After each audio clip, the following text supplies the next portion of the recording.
Now let's start looking at images in Photoshop. I know that's what you wanted to do, so let's get to it. We'll start here in Bridge with this image of the sunset in Texas, and we'll double-click on the thumbnail image on the right side of the workspace, which will load the image in Photoshop. Then, when we're in Photoshop, we're ready to go. Now I'm going to show you the 5 tools you need to learn to begin meaningful work on your images. Now there's lots of tools here, but ignore those until later. Now here's a little secret. Some of these I never use and have no idea how to use them, okay?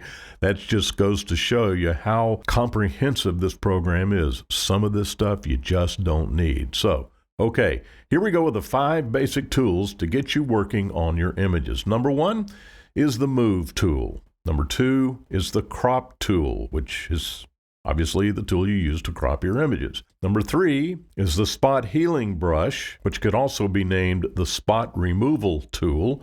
Number 4 is the Clone Stamp tool. And then number 5, the Brush tool.